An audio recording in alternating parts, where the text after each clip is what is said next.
Hello, once again, I'm Kevin Turner from Real Estate Talk. And 33-year-old environmental scientist Heather Stevens has some pretty strong ethics when it comes to investing and banking her money. And she's very happy to spread the word on the subject that's very close to her heart. That is how the article opens up in the latest edition of Australian Property Investor magazine. The story about Heather Stevens, who joins us on screen right now. Hi, Heather. How are you? Good morning. I'm good, thank you. Thank you for having you on your show. That's a pleasure. Now, we've got you somewhere in the world. Where are you? This morning I'm actually in Sydney in a Okay. store.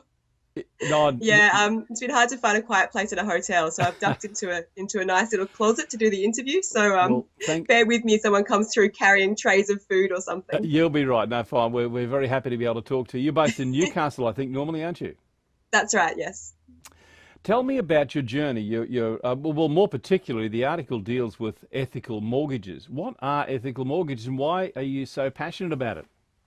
Well, I guess people hate paying interest. Every year I pay about $50,000 more in interest every year. And that's a lot of money. And people tend to think that that's a bit of a waste of money. But over my journey, I've learned that a lot of that money is actually being invested into projects that are wrecking our planet. So most of your audience would have known about climate change. Climate change is a change in our atmospheric climate from an increased concentration of carbon. So the major source of carbon in our atmosphere is coming from fossil fuel industry, the burning of coal for power.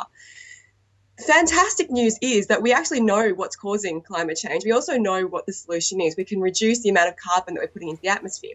So when it comes back to banking and investment, I like to think that my $50,000 every year isn't going into projects that are funding carbon intensive fossil industries, but are instead going into clean energy like solar or wind or other more ethical ways of promoting a healthy climate. So I really love the idea. No longer do I feel bad about my interest. I feel actually it's a great donation into a great cause. So I'm really passionate about seeing other people switch their money.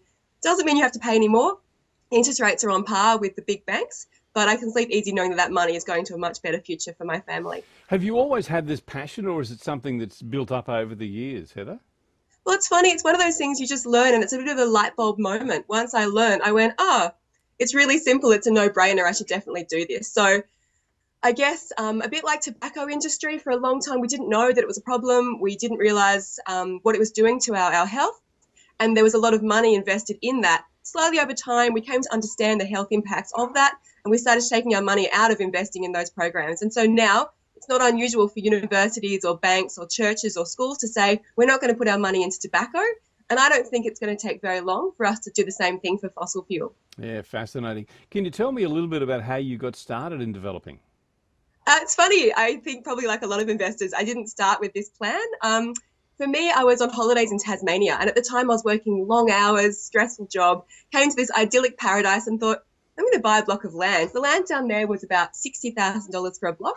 So I was able to actually use my own income and my own money there to actually buy a block of land. The thing about Tasmania, which is fantastic, is the value of property has actually gone up dramatically. So over time, that property allowed me to reinvest into other projects. So it kind of snowballed from there. Then I started doing property investment in Newcastle, and yeah, I've sort of gone from there. But it all started with that little patch of paradise down in Tasmania. It's amazing, isn't it? I can see it's getting quite busy there in the little closet as well. So it's a busy time of day. I'm also curious to ask you about how you've successfully combined your ambition to be a property investor with that of being a mum. Have you been concerned at all about the overexposure in a financial sense? Fortunately for me, so far everything I've done has been fairly positively geared. So in Newcastle, the rental returns are actually quite strong. So if I was to suddenly quit my job tomorrow or find myself unemployed, I think that with a bit of help from family and friends, I'd get by. But certainly being a mother has been quite challenging. I tried to do a lot of things myself, a lot of renovations and a lot of work myself, but doing that with a small child, yeah, it doesn't work very well. No matter how many times I thought, my son would love to help me paint a wall, it was always more work than actually helps. So Yeah, of course. certainly not something that I would recommend doing when you have young children. Yeah. And my son has been very patient. So now he's a bit older, he's a bit more able to entertain himself on construction sites. Yeah. But yeah, generally it was a bit of a struggle for the first few years there. Now, your portfolio, I think, according to the article on API, is 4 at present. Is that correct? That's right, yeah. So what are you planning, when are you planning your next purchase, and how big do you think your portfolio is going to grow?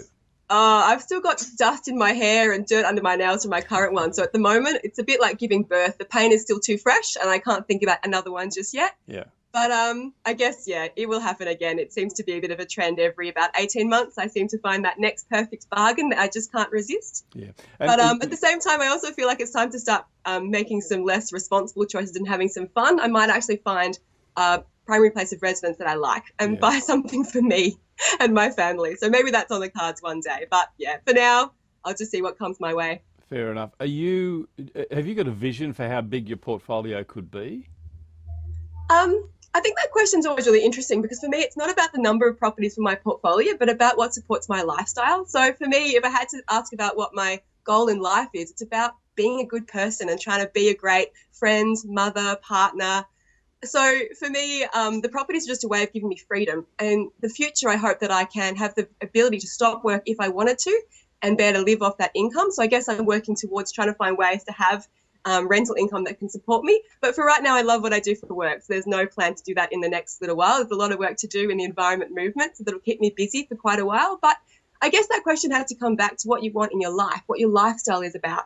And for me, as I said, it's about trying to do good. So whatever I can find this way to make property doing good for the world, then it makes me feel like I'm on the right track.